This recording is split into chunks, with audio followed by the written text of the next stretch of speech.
Well, this is, for me, an exciting interview because growing up, there's those like dream jobs you always think about having, right? And today I have my guest, Danny Summerhays, is living out one of those dreams. I only had 2 or 3, and professional golfer certainly would be high on that list. So, man, it is a pleasure to be here in your house. Man, I'm so excited to be doing this with you, Jimmy. It's a pleasure.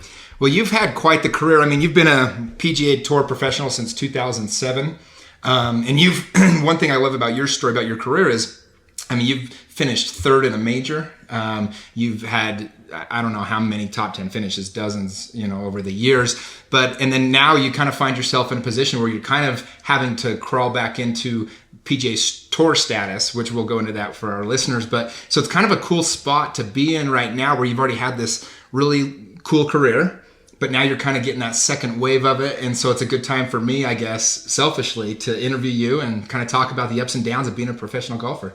Yeah, for sure. The last 4.5, 5 months have been very interesting for me. It's the longest period that I had without a competitive tournament in my life. I think besides my 2 years as a missionary for my church in Chile, I can't remember since I was 5 years old not playing a tournament, maybe more than 3 or 4 weeks apart. But it was a chance for me to really step back and get excited about golf. Well, I was going to ask that. For me, I feel like I would get burned out. Like golf to me is a fun recreational thing to do. And I know with a lot of professional athletes, you kind of have this idea of where you want to go eventually in your career from the time you're, like you said, 5 years old. But was there a moment, like, because you're golfing every day and the tour is a grind, did you get burned out from playing the sport you love? It's interesting you asked that because, first, yes. Yes, I did get burned out. One of my major sponsors is Qualtrics. They're a big tech company based in Provo, and they're doing some amazing things. But I was at their Experience Management Summit this last March, about a year ago, and Ariana Huffington was one of the keynote speakers. And I expected in this huge conference with all these people, business leaders, everybody, that it was going to be a rah-rah, go get 'em, let's work harder, do this. And her message was, I burned out. She burned out 8-9 years ago. She said she woke up in a bloody pool on her desk one day and said, this is not what success looks like. She literally passed out, hit her head on her desk, broke her cheekbone, and she talked about sleep, about burnout. And I started thinking back as I listened to her, when did I burn out? Because I wasn't excited about the game. I wasn't excited really about progress. And it was a very fascinating point that I could look back to when I burned out. And it was actually 2 weeks after I finished 3rd at the PGA Championship in 2016. So what happened in that? Why were you burned out at that point?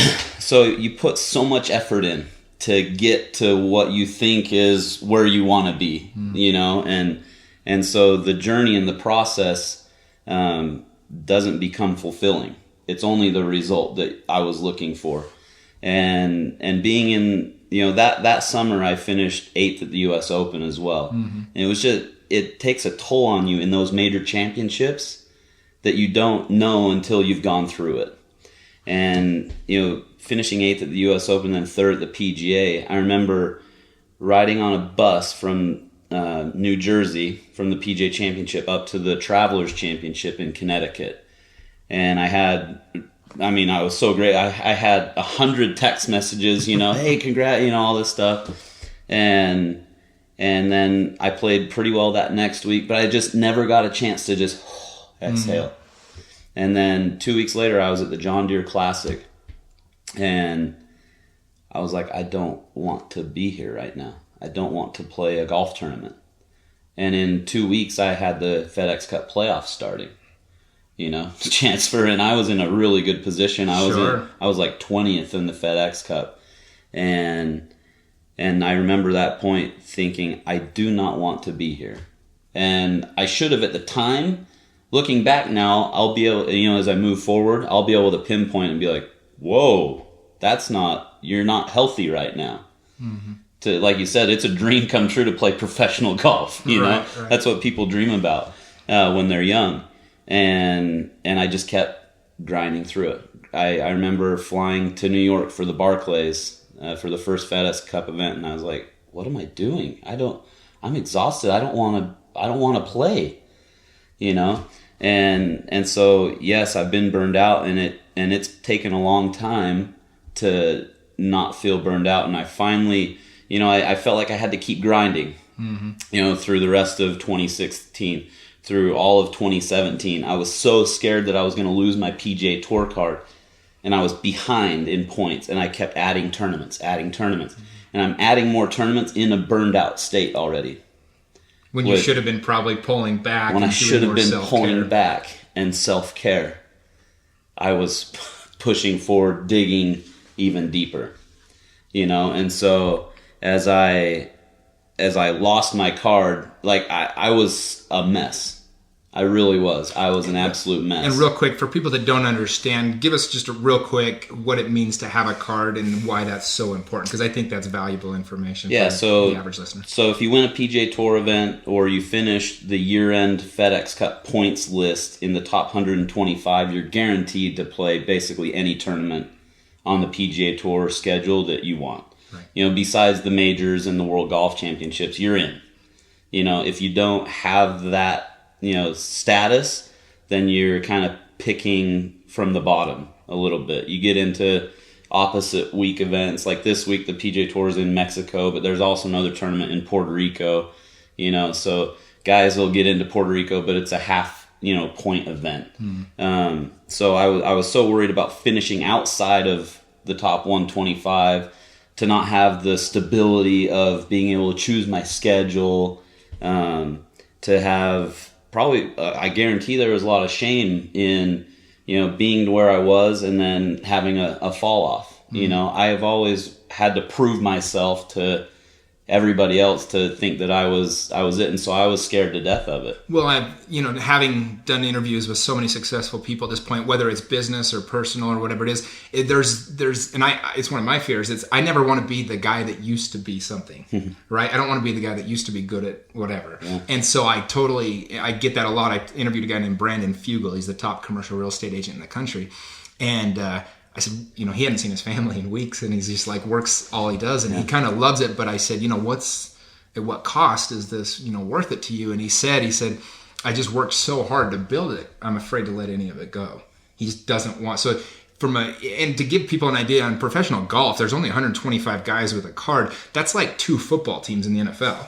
That's like 5 baseball teams, right? Yeah. With no minor. I mean. Yeah, it's crazy. And so when you think about just how few people really get to be, they say it's the hardest sport to make it professionally is golf. I think in the entire state of Utah, there's like 3 or 4 guys that have made it, you know. And so I totally can appreciate the stress that must cause on you as you've already qualified. 2016, you had, you know, these 2 big finishes in the majors, and then to all of a sudden feel that pressure mounting. It's crazy to think. So you start stacking more and more tournaments, and then did you end up not qualifying, or how did it end up? Yeah, so I mean, the microcosm of my 2017 season was the Memorial Tournament.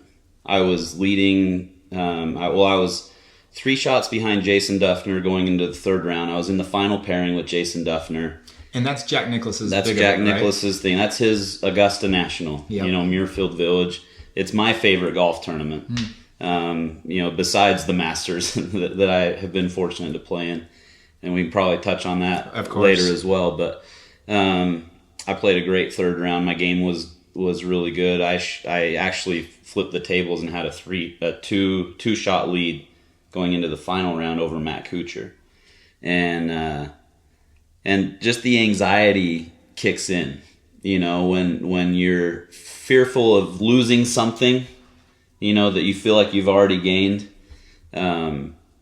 it kicked in. And like a prevent defense in football or something. 100%, you know, and up until it was the longest day of golf that I can remember. We had 2 weather delays. We got stuck in traffic on our way back from one of the weather delays for like 45 minutes in a van with 12 of us in this van. 12 golfers? Golfers, caddies, wow. You know, trying to get back to the clubhouse during this weather delay. anyway, we finish almost in the dark, and I'm in like 4th place. You know, I'd kind of, Duff had made some incredible birdies coming down the stretch, but I was still playing. I mean, I had a chance to have a really good finish and keep my card, right? To keep it. Yeah. Where did you need to finish trying to hold on to keep the card at this point? 4th or 5th place in that tournament. And you're going to be set for a couple of years, essentially. For another year. For another year. You know, it's just a year-to-year contract. Right. You know, it's not even a contract. It's just a year-to-year job, you know. And I'm in the fairway on the 18th hole. And if I make a birdie, I actually finish 2nd place, tied with Ricky Fowler. If I make a par, I finish 4th. You know, a bogey, I finish 7th or whatever. But I get a big chunk of points. And what's the money difference for those not as familiar between 2nd place and, say, 10th place in a tournament? 2nd place is going to, at the Memorial Tournament, is going to get you about $800,000, and 10th place, where I ended up finishing, got me about $180,000. Yeah, so 4 times as much money. Yeah, you know, and sure enough, when you're trying to hold on to something, you know, that's not how life is supposed to be lived. And sure enough, I pulled my 7-iron into the bunker, hit it out, flubbed a little chip, missed a putt, double bogey. 10th place. All the work I'd done for that week, you know, just it slipped right through my fingers. But looking back at it and moving forward for my life and for my career, it's going to be a good thing, because I ended up losing my status that year, 2017. 2018, I played on limited status. I got into 19 tournaments, which was enough, but my game, I was still burned out. Sure. You know, still trying to be too perfect, trying to...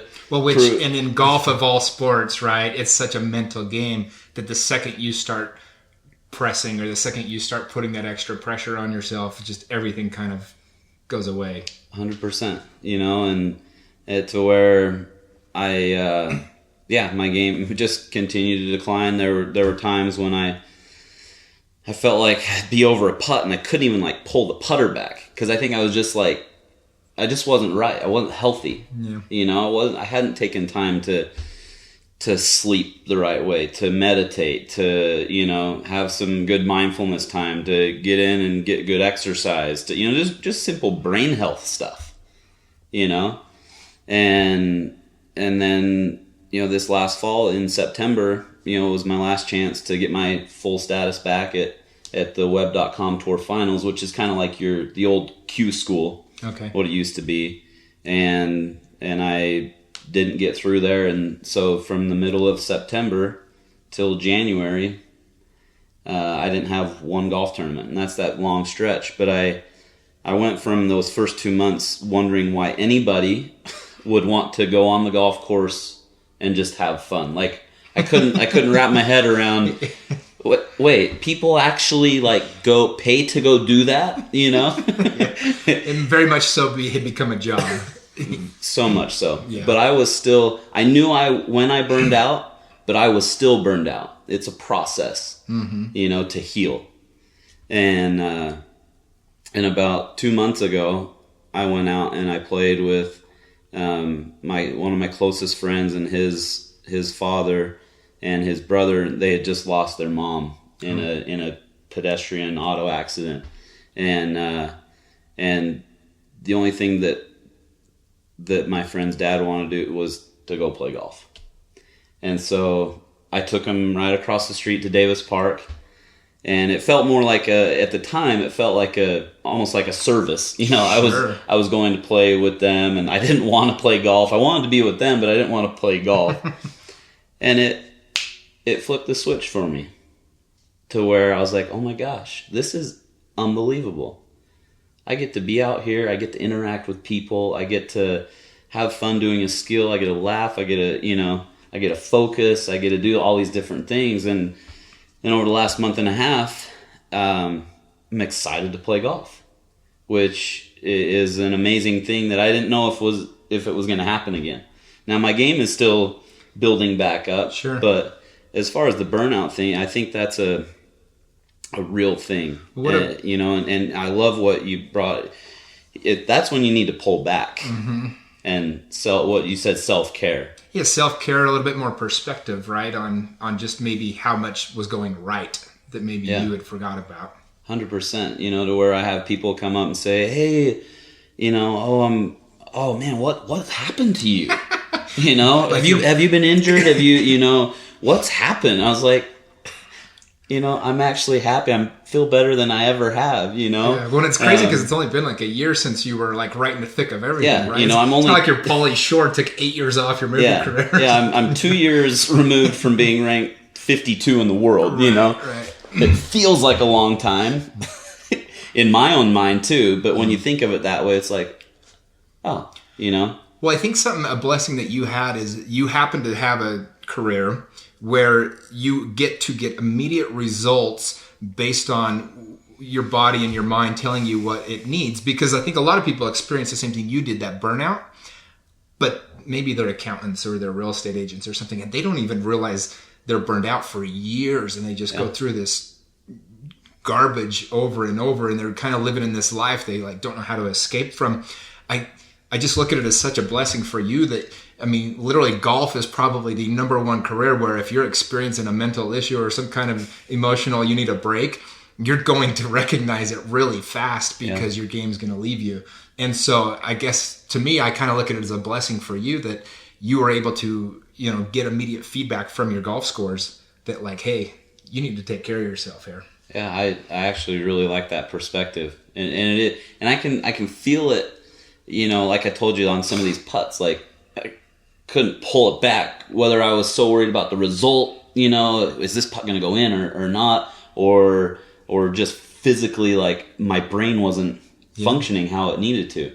And I really like that idea that golf is giving me it's just immediate feedback. Instant feedback on the current state of my well-being. Well, and nobody's exempt of it. Tiger Woods, David Duvall, John Daly. Like it's immediate feedback to anybody that needs it in that moment. I think there's something powerful about that. I'm yet another thing to add to my golf gratitude list. Honestly, I have been making that list of why I am so thankful for my job. Because it's so interconnected mentally, emotionally, physically, spiritually. Everything. Sure. And I really like that thought that it's an immediate feedback measure. No, that's awesome, man. Well, I want to back up a little because I didn't start golf till I was like 12, and that sounds young.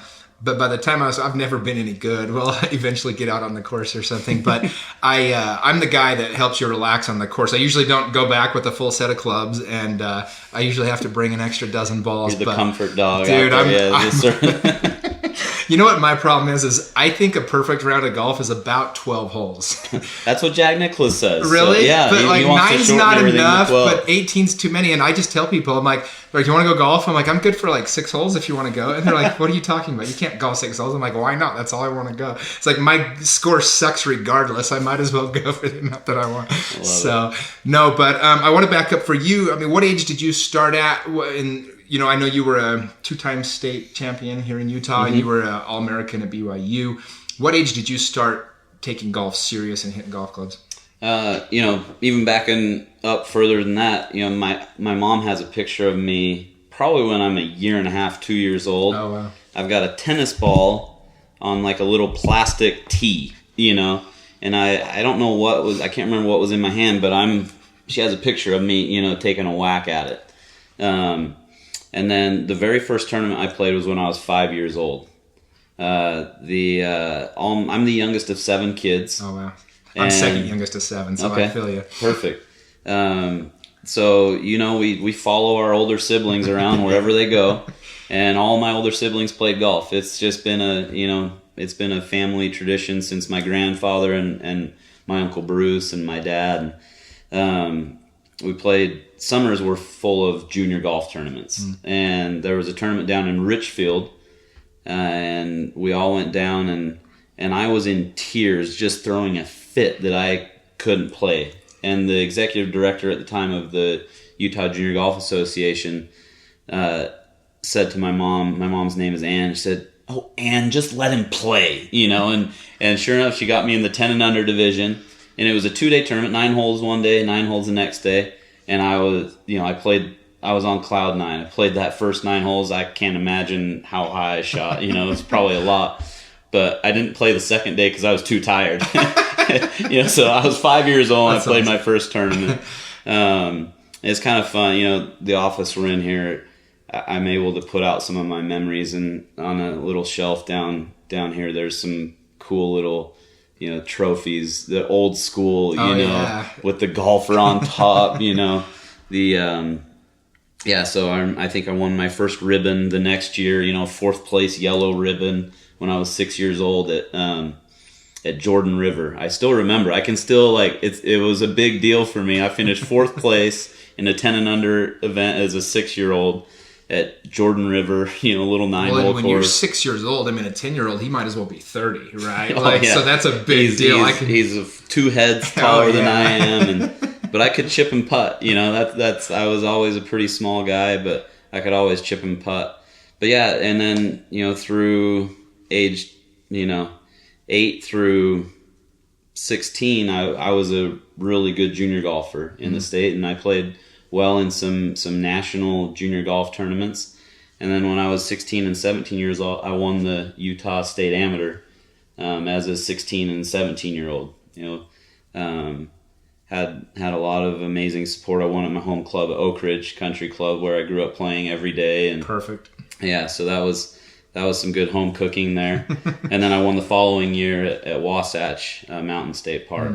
So just been so blessed, honestly, with a great group around me. My dad made it fun.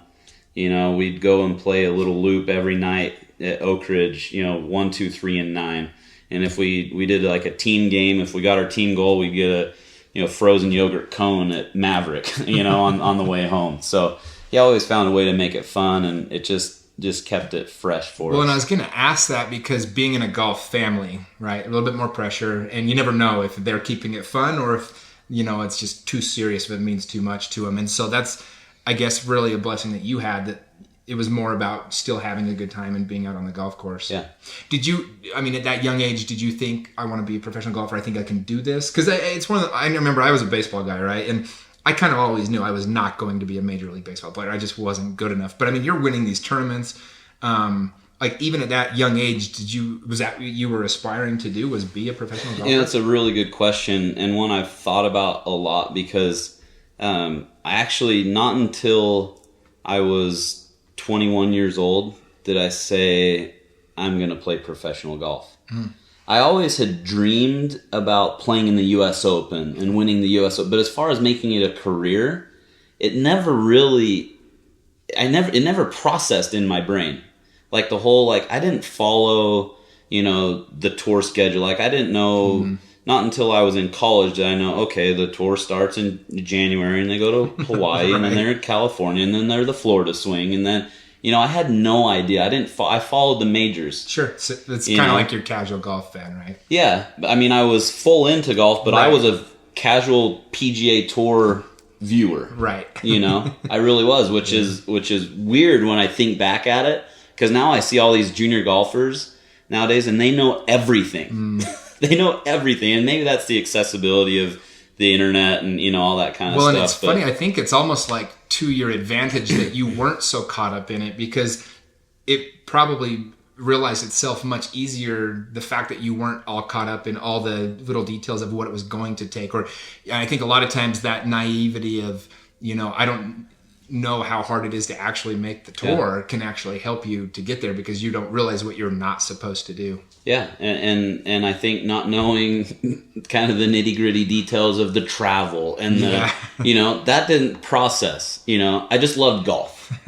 I loved playing and I was good at it. And I remember writing papers about me and my brother Boyd, final pairing in the U.S. Open and all this different stuff. And so I obviously dreamed of playing great golf, but as far as being a PGA Tour traveling professional, I really didn't grasp the idea until I was in college, probably. Right. And my fiance at the time, my wife of 13 years now, Emily, we were sitting in the taco time in Kaysville, and we're deliberating, hey, what are we going to do, are you going to work? Am I going to, what are we going to, you know, how is this going to, you know, I'm a really good golfer. I'm All-American. You know, what should we do? And, you know, a lot of thinking, prayer, you know, stuff, just said, hey, let's go for this, you know?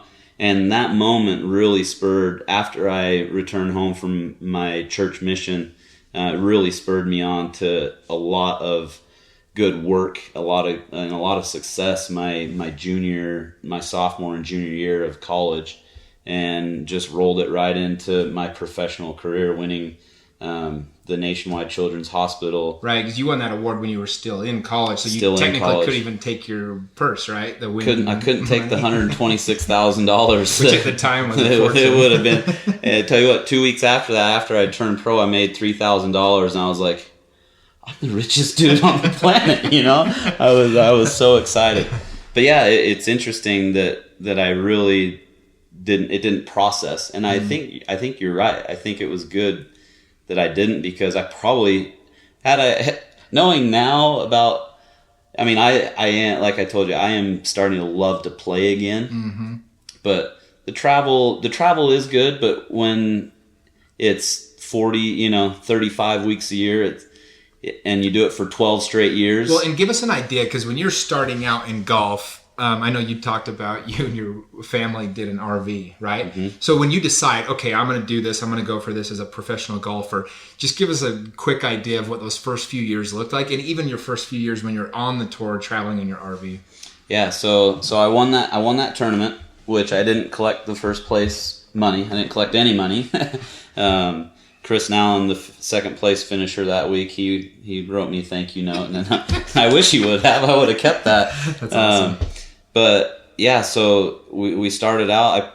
I had full status though now. Even though I didn't collect the prize money, when you win either on the web.com tour or the PGA tour, you get exempt status for a certain number of years or whatnot. Great. If you win on the PGA tour, it's a 2-year exemption.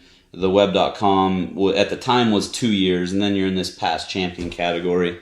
And I was first team All-American that year. I just won my first professional event as an amateur, but I really had no idea what laid ahead. Right. I really didn't. Couldn't grasp, the week to week to week to week travel. And just with my upbringing and my wife's upbringing, family was a huge deal for us. And we started our family, 2 years after we were married. We had our first little baby boy, Jack. And you're a professional at this time? Yeah. But for those that aren't familiar too, the web.com tour, which was the nationwide tour, mm-hmm. This is not glamorous. You don't have giant galleries. If you don't do really well, you don't really make any money, right? I mean, you have sponsors. It's 10 times less money than the PGA Tour. Okay, that is a good But with similar expenses, because you're still paying for all your own airfare, your own rental cars, your own hotels. Oh, wow. And you're flying a lot of times into smaller cities, which sometimes the ticket prices are even more expensive than just flying to Atlanta. Yeah, it's a lot more expensive to fly to Birmingham than it is to fly to Atlanta, right? Exactly. No, exactly, right? And so it is. It's like money is a bit, and even now, having played a few tournaments already out there this year, money is a big deal out there. I mean, it's unbelievable. You get caddies, 4 or 5 caddies in a 2-bedroom little condo, scrimping, saving. Some caddies are sleeping in their cars. Other players don't want to buy a yardage book because it costs $40. It's like outrageous that a yardage book costs $40. Right. And at the time, like having been on the PGA Tour and back, I'm like, well, $40 not a big deal. But earlier on in my career on the nationwide, the web.com, that was a big deal. Sure.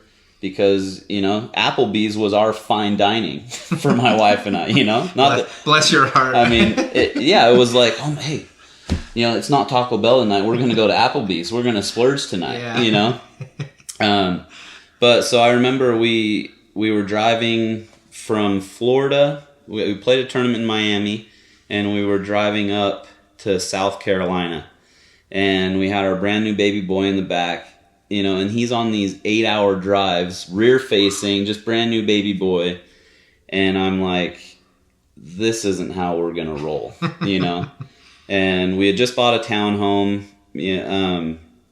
in Farmington here, and I already had one mortgage, was trying to work on that, and I decided, hey, I think I need to do the motorhome thing. There are several people on tour who are still doing it, and the way the web.com tour used to be, it was lined up pretty good that you could drive it. Got it. They kept it close enough. Yeah, and so took out another loan, and we bought a big old 44-foot Monaco Dynasty, 4 slide outs, and for 5 years, that's how we rolled across the country. Wow. So were you on the nationwide tour for 5 full years? So for 3.5 years, and then in 2010, I got my PGA Tour card. Okay. Through the money list. I finished 5th on the money list in 2010. And so at that point, you can choose which PGA Tour events you want to play in, minus like majors, like the Masters only takes, I think, the top 30 and then all the finishers if you win a tournament, right? Yeah, so it's funny.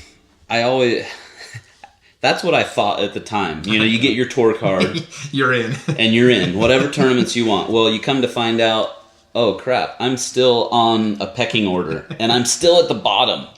I'm not at the bottom, but I'm like on the C tour. Yeah. There's like 4 different tours on the PGA Tour. There's the A tour, which is your people you know. Yeah, exactly. It's Jordan, Rory, Ricky, Dustin. The guys where you only need one name. One name. Yeah, the one name guys, right? And that's pretty much like the top 50 in the world. Yeah.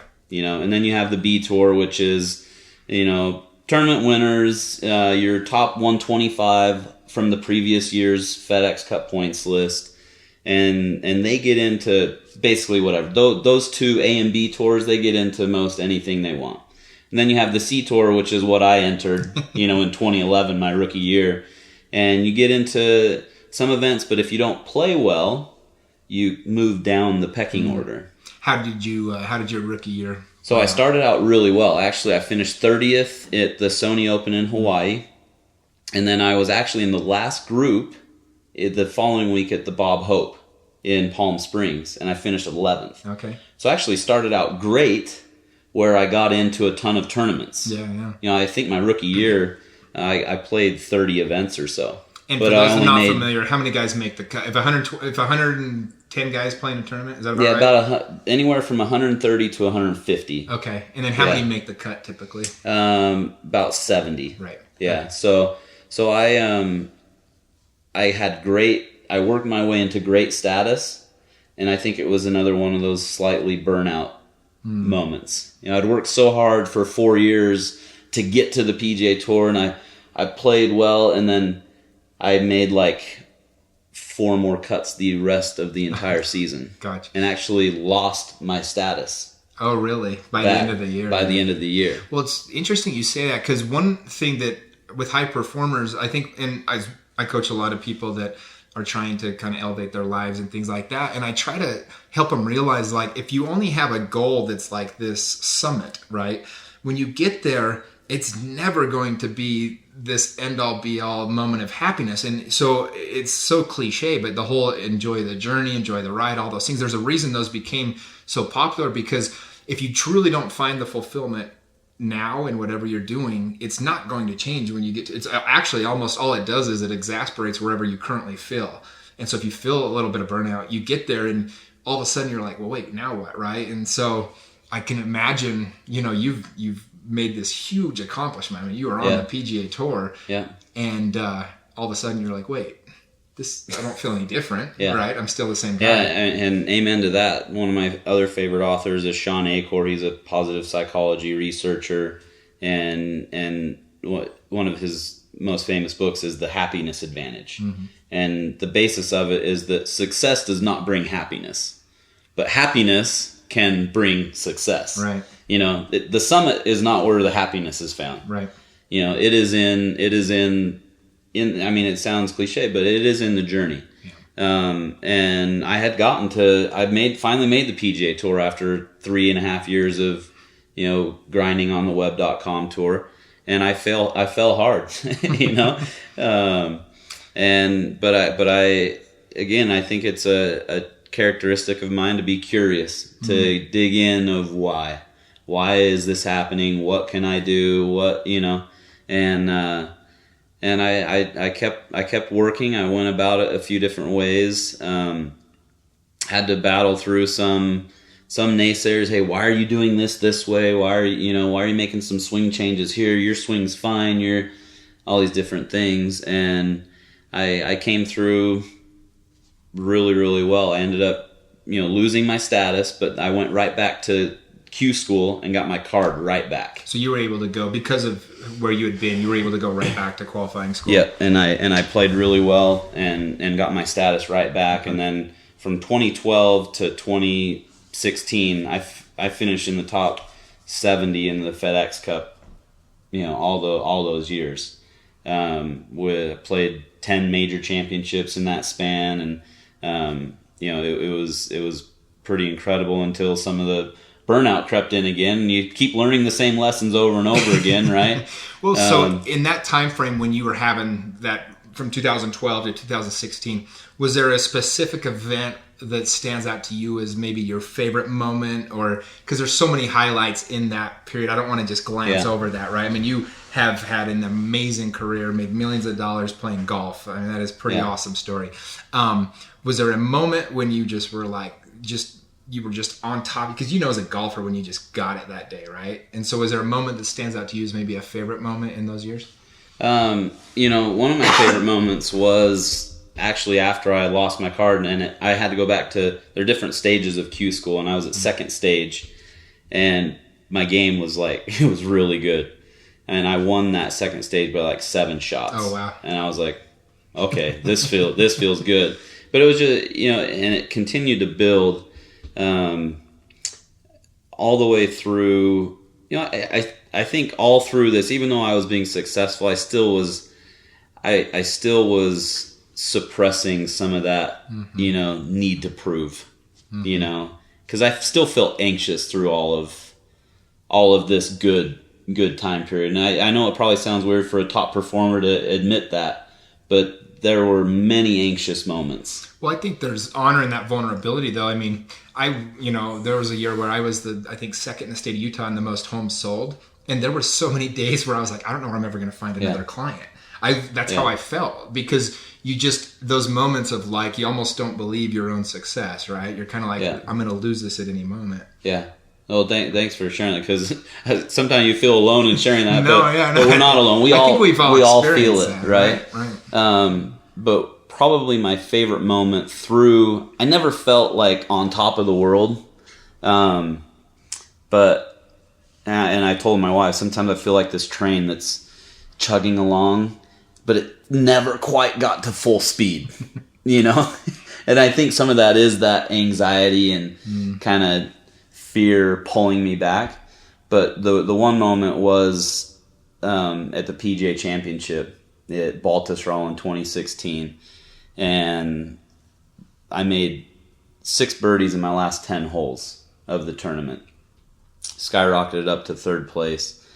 The beginning of that story was at the U.S. Open at Oakmont, when I was in the third to last group with Brandon Grace, and I ended up finishing 8th there. But in the scoring area, Brandon Grace, he finished 4th, and he kind of gave like a yes in the scoring area. And I was like, Gracie, what? He's like, well, top 4 gets you into the Masters, for the next year. Gotcha. So if you take top 4 in a major championship, you qualify for the Masters. which is the pinnacle of everything. It is the pinnacle. Yes. Right? It's the most difficult tournament to ever be invited to.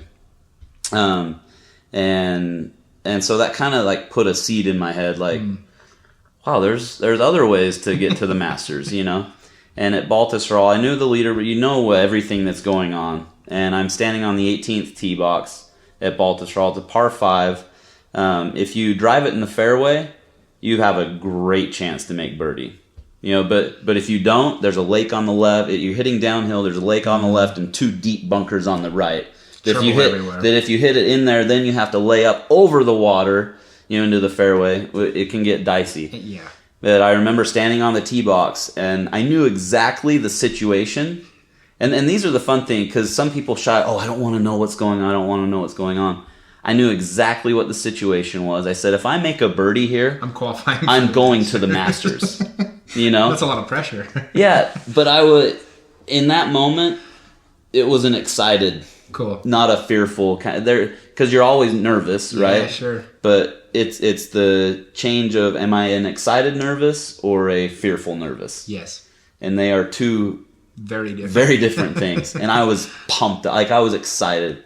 And it was one of those tee-picking drives, you know, where you just right off the face, you barely have to follow the ball. You know it's perfect, and you just pick that tee right up and go stand by your bag. And I mean, I put it right in the middle of the fairway, hit a 7-wood. Yes, I have a 7-wood. Wow. I'm still not ready for the Champions Tour, but hit a 7-wood right up on the green and had an eagle putt that I left like 2 inches short. But when I tapped that ball in, I was like, oh my gosh. I did it, you know. We're going to the Masters, you know, and that moment, you know, giving my wife a hug. My brother Boyd was there, who's my coach, right. And it was one of those pinnacle peak moments. Again, 2 weeks after that, I was burned out, right. You know, but that was a moment that I'll never forget. You know, I remember in my interviews, I quoted Jim Nantz, you know, saying, "Hello, friends, welcome to Augusta National," you know, and that was one of those moments where you were in some flow, you were excited about it, you knew the situation, and you didn't shy away from it. Yeah, you took control of the moment. The opportunity presented itself, and you took advantage of it. Yep, that's amazing. Well, I do want to hear about this Masters story. So talk us. I told you this beforehand, but I was at that Masters on the Friday. I had finally, I always wanted to go, and so I went out that year that you happened to be there. So I actually got to see you in the Masters a little bit. Yeah. So the Masters, you know, it is a tradition unlike any other, and I say that because it starts January 1st, because you get a letter in the mail. And it looks like a wedding invitation. That's you know, cool, it's just like embossed and it's unbelievable. And it's like the board of directors, the golf club, Augusta National, cordially invite you to participate in the 2017 Masters tournament. You know, and that's where it starts. And then they send you a packet of information, and then they call you, and then they, you know, it's just all the information. Who's coming? What tickets do you need? What, you know, it's just like this entire process. And then you have the tournament itself, which we'll talk about some more. But then after the fact, you know, they send you a commemorative plate, you know, and they send you a book about, you know, Sergio Garcia's win. And it's this beautiful bound book of, you know, and then they have little things during the tournament. Like if you're the low round of the day, you get a crystal bowl, you know, and if you make a hole in one, you get, you know, a crystal vase saying, you know, if you make an eagle, you get 2 cups, you know, saying Daniel Summerhays, Eagle, hole 13, Sunday. Well, and it's really cool as a fan because there's no cell phones, which I thought was awesome, right? I mean, I was a little sad I couldn't get any pictures or anything, but it's really cool because you're in the moment. And so is everybody else. Yeah. And there's literally, the place is spotless. I mean, there's no garbage. All the food's like $1. They have these terrible sandwiches. I don't know if you had one, but no, they figured it out. For spectators, they've figured it out. It's amazing, yes. I mean, up to, I don't know if you noticed, but I mean, it rained quite a bit, like Tuesday, Wednesday. But when you're crossing like a fairway, they have sub-air, like vacuums underneath the grass walkways that suck the water out of the walkways, so the patrons won't get their feet muddy. Yeah, it's incredible. You know, it's like Disneyland for golf.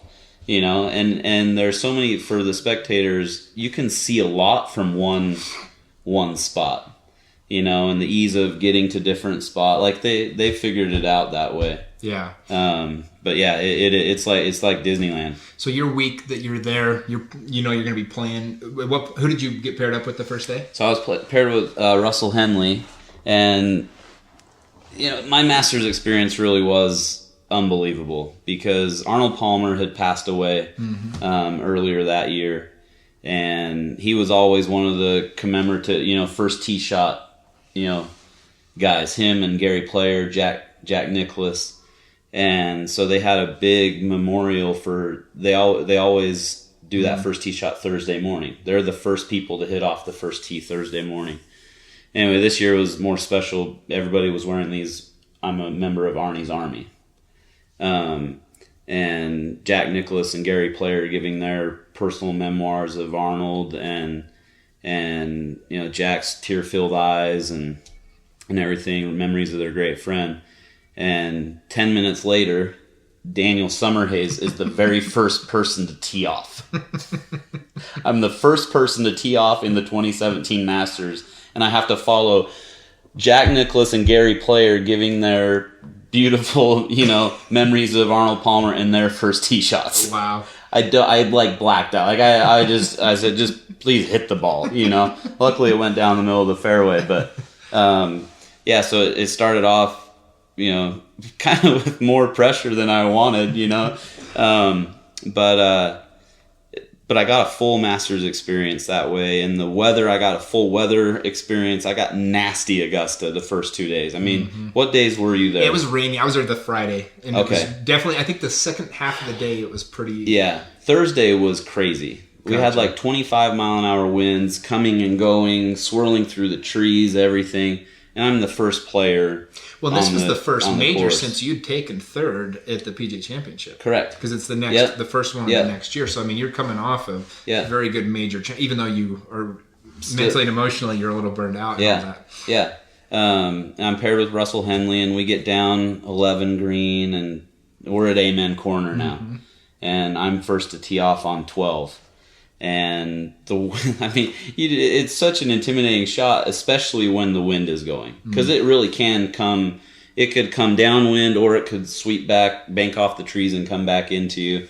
And I almost make a hole in one. Wow! I hit an 8-iron to literally like 6 inches. And I just remember kind of patting my heart, whew, I'm glad that's where that ended up. So.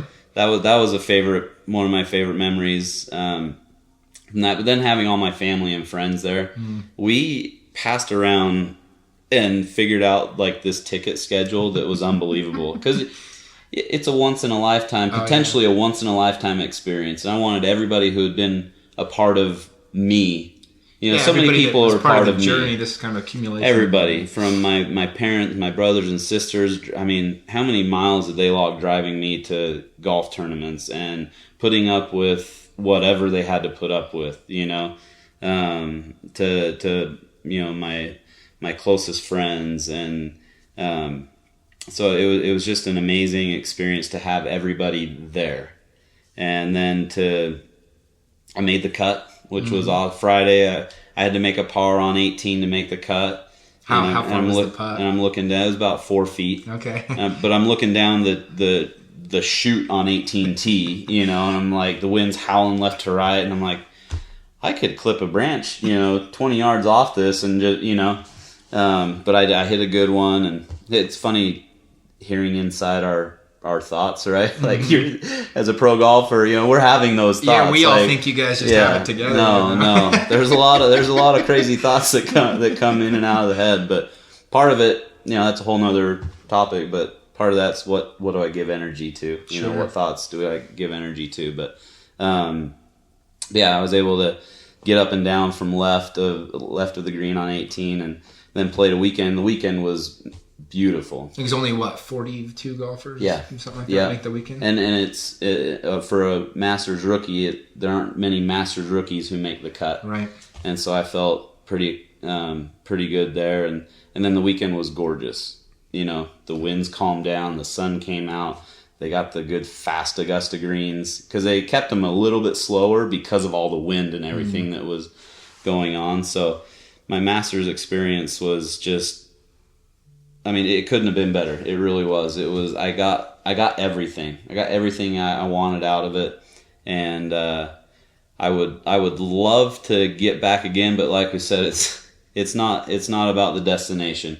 I'm super grateful for the opportunity to have played it, because that was one of my dreams. Sure. I mean, you have like those benchmarks, right? You playing in the Masters, winning the U.S. Open probably, or something like that, or being in that final pairing. Like you said, you wrote a note when you were in grade school about that, right? Exactly. And so to be able to, I can only imagine the feeling. I just, as a fan being there, you can feel how special it is. So I can only imagine a lifelong golfer to be able to play in that tournament and be able to experience that and do well, at the same time. And it'll never be the same, watching it. I'll watch it the rest of my life and just be like, I know what that slope's like right there. I know how deep that bunker actually is, or I know, it is. It'll be a family tradition for the rest of my life. Well, I love hearing this whole journey, and I kind of really glad that we get to do the interview at this time where you've just had this break. And you've had this time to work on yourself. And for the casual person listening that maybe doesn't relate to a professional golfer, but in their own life they've experienced this burnout and they've experienced a little bit of just having to start some things over, right? What advice do you have? We'll kind of end with that. Is just kind of what advice would you give to people that are maybe experiencing in their own personal life what you had to go through in your golf career? Well, I think we've already touched on it a little bit, but you're never alone in feelings of inadequacy. You're never alone in feelings of anxiety. You're never alone in feelings of shame. We all deal with it. We all battle the inner demons. Doesn't matter if we're the top selling real estate agent or a top 50 in the world golfer or a top CEO executive or whatever position we're in. All the titles, they fall to the side. Mm-hmm. And in the end, we all share common humanity. And common humanity can get kind of nasty sometimes. It can get pretty dark. And I think as a person who's battled all those things, my biggest advice is to lean on other people. Connect. We have to connect with each other, because that's the only way we can lift each other out, is by doing it together. And how do you do that? I think gratitude's a huge thing. Yeah. When you're grateful for the people in your life and you actually reach out and express that gratitude to them, that can work amazing miracles in your life. Mm-hmm. Well, before we skip over that, you touched on, I think it's one of the problems that anytime people feel shame, they think they're in on something in themselves. Mm-hmm. They think they're the only ones with that issue in their life, right? Whether it's something with morality or something with your work or just where you feel inadequate in a relationship or whatever it might be. And so I think there's so much power, and you have a Brene Brown book on your desk, in the idea that it's okay to understand that your problems are not unique. These are like you said, it's part of humanity.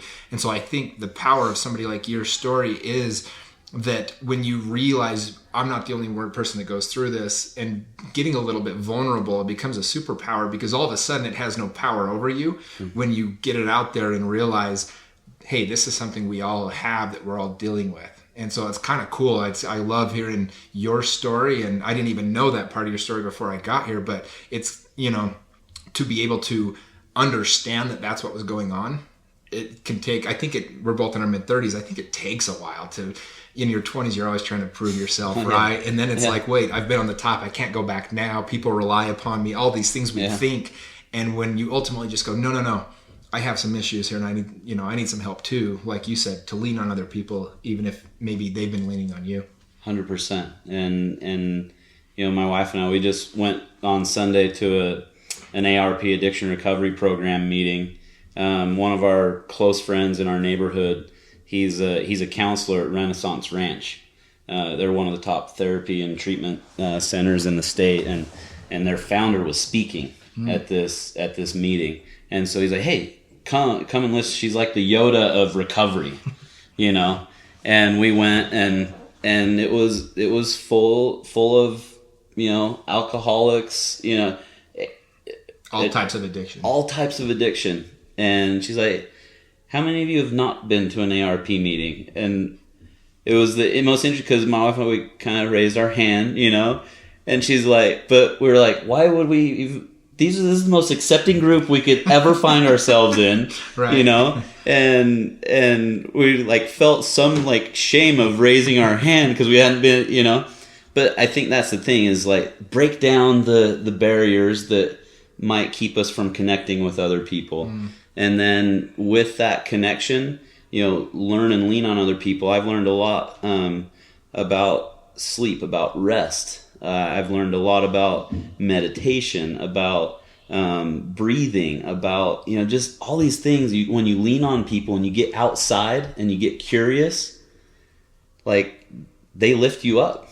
And I really feel like whatever happens in my golf career from right now, I am a better person because of what I've gone through, because of the burnout, because of the shame, because of the anxiety.